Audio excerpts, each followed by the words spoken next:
How's it going, guys? Yomtosh here, back with another video after a while, and I'm gonna be reviewing this cable right here in front of me, the projector lightning to HDMI cable, and this comes in red, which is pretty striking. I quite like the red color, and we'll just dive right into the box soon. And yeah, I'll let you know what I think about this and basically how this device performs.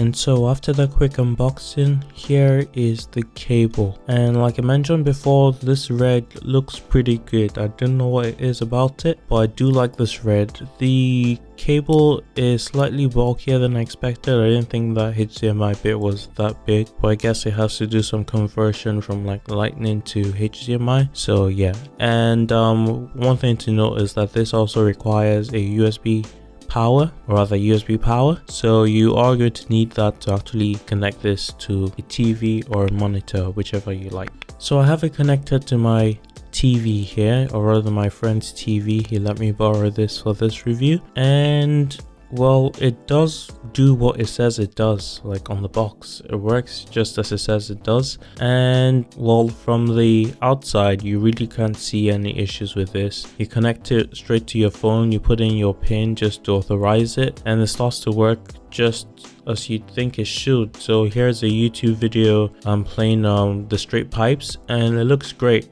One thing to note is the frame rate is a bit lacking. I mean, the colors are fine, the monitor is always going to be, or whatever like monitor or TV you're using is always going to be slightly different from like your actual phone, except you're like a color correcting whiz, which I really am not. And yeah, so that's the reason why the color is different, but apart from that, it shows you what it shows you on your phone, basically copy for copy, or a mirror image basically. And I'll just go through some other apps to show you what it looks like. So this is Asphalt right here, and it's really nice seeing your cars, or rather your actual graphics on a big screen. It looks really good. But then right about here is when you start seeing the downfalls of this particular HDMI cable. So now I didn't tweak it too much. I didn't really touch any settings because I'd had to get the app to like change some settings, I suppose, which I didn't do. It was more or less just plug and play for me. But yeah, you can start seeing that there's a difference in the frame rates between what you see on your phone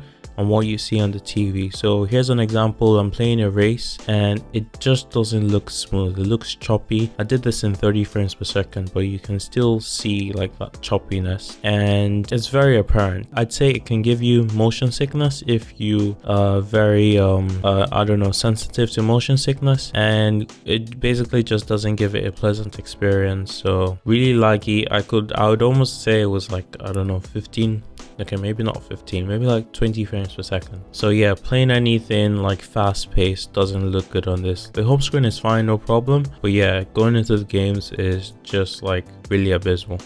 So there's still a few other things to test. So I guess another thing is latency, and to be fair, there's almost no latency in this. I mean, there probably is going to be like a few milliseconds of latency, but I'm not doing any Linus tests here. So latency is pretty alright. Like I swipe on my phone, it's almost instant. I see it on the TV, and yeah, so no problems with latency. I'm just gonna quickly look through CSR racing, and you can see that I move it on my phone, it moves on the screen, and it looks pretty alright. Like the quality of CSR racing is pretty good. And here's just some really weird thing I thought I'd try with the camera and the monitor, or rather the TV, you know, monitor and TV, whatever you plan on using this for, to be fair. And yeah, that's pretty cool. And another test I did is playing music on the TV, and that's pretty nice. You can basically send your music over from your phone to the TV. It works fine with Spotify. I didn't try it with like the regular music app. I'm pretty sure it works fine with that too. But yeah, now we come to a major bit of this particular device. So because of some encryption policies with like Netflix and all the major like streaming companies, so basically like Amazon Prime and the rest of them, and basically whatever streaming services you could think of. So yeah, I opened up Netflix, I played the video, and basically it's just a black screen. And I don't know if you've noticed this before, but this is more or less the same with like trying to screenshot like a Netflix video on like, I don't know, I tried it on my Mac, it just shows a blank screen. But then again, it all comes down to like copyright policies and making sure that people are not like misusing information and stuff like that. So it blocks you from screen recording Netflix, and in this case it blocks you from basically casting it to your TV through the HDMI cable. But yeah, I'm back on music. Spotify, I quite like the song, to be fair. Feels like summer, and I can't really play it on YouTube, and I suppose you know why by now. But yeah, music sounds great on this song is also pretty good, and I'll show you my setup in just a bit. It looks pretty alright, and it more or less does what it says it does, and it does it quite okay. It's really easy to set up. There's literally no setup process, to be fair. I have it connected to my power bank. So I have a HDMI bit connected to the TV and the USB bit connected to my power bank.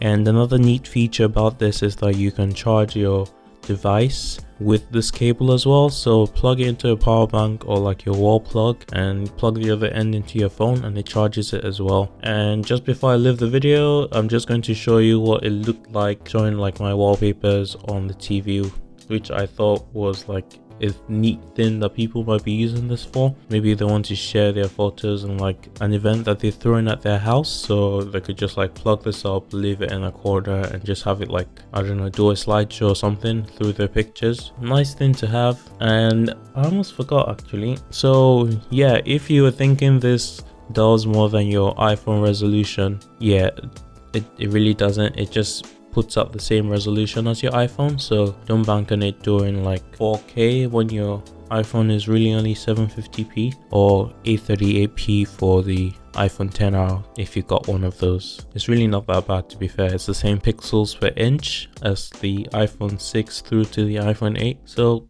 people shouldn't really be stressing about it. But yeah, that's finally it for this video, and Yamato share, and I should start making videos more often now. See you in the next one. Peace.